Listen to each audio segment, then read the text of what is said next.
بسم اللہ الرحمن الرحیم۔ شروع اللہ پاک کے بابرکت نام سے جو بڑا مہربان ہے رحم کرنے والا ہے۔ انسان کی موت کے بعد اس کے ساتھ کیا ہوتا ہے؟ اس کی روح آخر کہاں چلی جاتی ہے؟ یہ ایک ایسا سوال ہے جس کا جواب آج تک کسی مرنے والے نے اس دنیا میں آ کر انسان کو نہیں بتایا، لیکن جب سے انسان اس فانی دنیا میں آیا اس سوال کی جستجو میں رہا۔ دراصل جب انسان اس فانی دنیا کو چھوڑ کر جاتا ہے تو اس انسان کی روح اس انسان اور اس دنیا کو چھوڑ کر ایک ایسے مقام کی طرف سفر کرتی ہے جسے عالم برزخ کہا جاتا ہے۔ لفظ برزخ دو چیزوں کے درمیان فاصلے یا پردے کو کہا جاتا ہے۔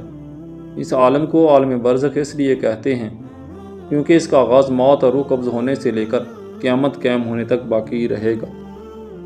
اسی عالم قبر یا عالم مثال بھی کہا جاتا ہے۔ مرنے کے بعد قیامت تک تمام انسان اس عالم میں رہتے ہیں۔ مومن کے لیے برزخ جنت کی طرح ہوتا ہے، جبکہ کافر کے لیے جہنم کی مانند ہے۔ روایت کے مطابق دنیا میں انسان کی روح قبض کرنے کے بعد قبر میں روح کو ایک بار پھر اس کے جسم میں منتقل کیا جاتا ہے۔ یہاں منکر نکیر اسے سوال و جواب کرتے ہیں۔ اس کے بعد اس شخص کو اس کے اعمال کے مطابق دو نورانی فرشتے آسمان کی طرف لے کر چلے جاتے ہیں۔ اگر روح مومن اور نیک ہوتی ہے تو اسے ایلین نامی عالم میں چھوڑ دیا جاتا ہے، اور اگر روح بری اور شرک و کفر کرنے والی ہوتی ہے تو اسے سجین نامی عالم میں ڈالا جاتا ہے۔ ایلین اور سجین عالم برزخ کے دو ٹھکانے ہیں اور مومن اور کافر کے لیے خاص ہیں۔ ایلین میں موجود روحوں پر اللہ تعالیٰ کی رحمتیں نازل ہوتی ہیں۔ وہ باغنما جگہ پر ایک دوسرے کے ساتھ موجود ہوتے ہیں، جہاں نیک روحیں ایک دوسرے کو پہچان لیتی ہیں جنہیں وہ دنیا میں جانتی تھیں۔ یہ روحیں ایک دوسرے کو دیکھ کر خوش ہوتی ہیں اور ایک دوسرے سے باتیں کرتی ہیں اور دنیا کے حالات کو یاد کرتی ہیں جو وقت انہوں نے دنیا میں گزارا تھا۔ یہ روحیں نئی آنے والی روحوں سے اپنے پیاروں کی خبر بھی لیتی ہیں کہ میرا فلاں رشتہ دار کس حال میں ہے۔ اگر نئی آنے والی روحیں انہیں یہ بتاتی ہیں کہ تمہارا فلاں رشتہ دار تو مر چکا ہے مگر وہ جہاں نہیں پہنچا، تو وہ برزخی روحیں سمجھ جاتی ہیں کہ انہیں سجین میں ڈال دیا گیا ہوگا۔ نیک روحیں اپنے رشتہ داروں کا انتظار ایلین میں ایسے ہی کرتی ہیں جیسے کوئی اپنے گھر سے دور اپنے گھر والوں سے ملنے کا انتظار کرتا ہے۔ برزخ میں نیک لوگوں کے علاوہ انبیاء کرام، صحابہ کرام، شہداء اور صالحین کی روحیں بھی ایک مقام پر ساتھ رہتی ہیں۔ روایت میں آتا ہے کہ نیک روحیں اپنے قریبی رشتہ داروں سے ملاقات کریں گی، جیسا کہ نبی پاک حضرت محمد صلی اللہ علیہ وسلم نے حضرت فاطمہ الزہراء رضی اللہ تعالیٰ عنہ سے فرمایا تھا کہ میرے وصال کے بعد تم ہی مجھے سب سے پہلے ملو گی، اور بالکل ایسا ہی ہوا۔ لہذا حضور نبی کریم صلی اللہ علیہ وسلم کے وصال کے تقریباً 6 ماہ بعد حضرت فاطمہ الزہراء رضی اللہ تعالیٰ عنہ رسول اللہ صلی اللہ علیہ وسلم سے جا ملی۔ وہ شہداء جو اللہ کی راہ میں شہید ہوئے، ان کی روحیں کہاں رہتی ہیں؟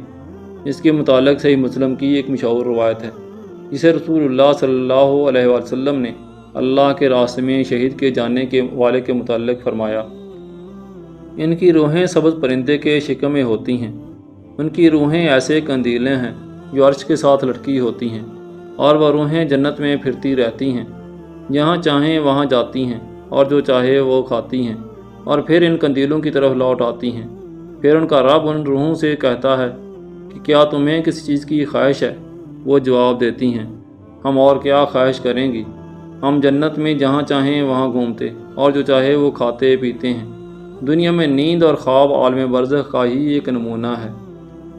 کبھی کبھی انسان کو ایسا خواب آتا ہے جس سے براہ راست روح متاثر ہوتی ہے، اور اس خواب کی تاثیر انسان کے بدن پر بھی ہوتی ہے جسے وہ صاف محسوس کرتا ہے۔ بعض دفعہ تو خواب دیکھنے والا انسان خواب میں ہی کھڑا ہو جاتا ہے اور چلتا پھرتا دھکے دیتا اور باتیں کرتا ہے، حالانکہ وہ نیند میں ہوتا ہے، کیونکہ اس انسان کا بدن خواب کی دنیا سے جڑا ہوتا ہے اور وہ یہ بات محسوس کرنے لگتا ہے۔ بالکل اسی طرح برزخ میں جب انسانی روح جزا یا سزا پاتی ہے تو اس کا اثر قبر میں موجود جسم پر بھی ہوتا ہے۔ جیسا کہ صحیح مسلم کی ایک روایت ہے کہ حضرت زید بن ثابت رضی اللہ تعالیٰ عنہ فرماتے ہیں کہ نبی پاک صلی اللہ علیہ وسلم بنو نجار کے باغ میں اپنے خچر پر سوار تھے اور ہم حضور نبی کریم صلی اللہ علیہ وسلم کے ساتھ تھے کہ اچانک آپ صلی اللہ علیہ وسلم کا خچر بدک گیا۔ قریب تھا کہ آپ صلی اللہ علیہ وسلم کو گرا دیتا۔ وہاں 5-6 قبریں تھیں۔ حضور صلی اللہ علیہ وسلم نے فرمایا کہ ان قبروں کو کوئی پہچانتا ہے؟ ایک شخص نے عرض کیا کہ میں جانتا ہوں۔ حضور صلی اللہ علیہ وسلم نے فرمایا کہ انہیں کب دفنایا گیا؟ اس نے کہا کہ زمانہ شرک میں۔ تب حضور صلی اللہ علیہ وسلم نے فرمایا کہ ان مردوں کو اپنی قبروں میں عذاب دیا جا رہا ہے۔ اگر یہ خطرہ نہ ہوتا کہ تم اپنے مردوں کو دفنانا چھوڑ دو گے تو میں اللہ سے دعا کرتا کہ اس عذاب سے کچھ تمہیں بھی سنا دے جو میں سن رہا ہوں۔ ابن فارس قدومی اپنی تاریخ فارس میں ایک روایت بیان کرتے ہیں کہ 590 ہجری میں بغداد کے ایک مقام تل احمر کے پاس ایک مردہ بصید حالت میں پایا گیا جس کی صرف ہڈیاں باقی رہ گئی تھیں۔ ہڈیوں کی کیفیت ایسی تھی کہ یوں معلوم ہوتا تھا کہ اس کے دونوں ہاتھوں اور پاؤں میں لوہے کی میخیں ٹھوکی گئی ہیں۔ میخوں کے نشانات اس کے پیٹ اور پیشانی پر بھی تھے اور وہ بہت خطرناک حالت میں مردہ اپنی قبر میں پڑا تھا۔ پانی کے بہاؤ نے تل احمر کی زمین کو کھول دیا تھا اور وہ مردہ بہر آ گیا تھا، جس سے سب کو عبرت حاصل ہوئی۔ بعض گمراہ اقوام اور مذاہب کا یہ عقیدہ ہے کہ مرنے کے بعد انسانی روحیں اپنے اعمال کے مطابق جانور یا حیوانات کی شکل اختیار کر لیتی ہیں۔ یہ روحیں دنیا میں بھی چکر کاٹتی رہتی ہیں اور کبھی کبھی روحیں اپنے جسم میں واپس بھی آ جاتی ہیں۔ یہ وہی باطل عقیدہ ہے جسے ہندوستان میں ہندو مذہب کے لوگ مانتے ہیں۔ یہ گمراہ کن اور باطل نظریہ ہے۔ انبیاء کرام کی تعلیمات ہمیں یہ بتاتی ہیں کہ یہ روح جسم سے ایک بار خارج ہو جانے کے بعد کسی صورت بھی جسم میں لوٹائی نہیں جاتی، بلکہ ان پر برزخ میں عذاب و ثواب ہوتا ہے جو جسم اور روح دونوں پر ہے، خواہ وہ اکٹھے ہوں یا علیحدہ علیحدہ۔ بے شک موت ایک حقیقت ہے۔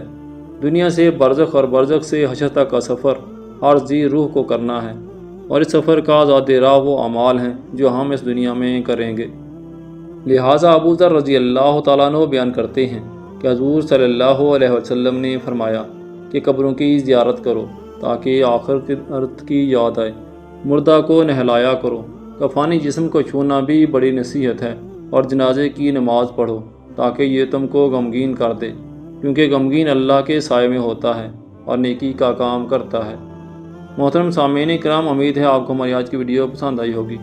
ویڈیو کو لائک اور شیئر کر دیں، اور اگر آپ ہمارے یوٹیوب چینل طلع وائس آفیشیل پر نیو ہیں تو چینل کو سبسکرائب کر دیں تاکہ چینل پر تمام نئی آنے والی ویڈیو کا نوٹیفیکیشن آپ کو مل سکے۔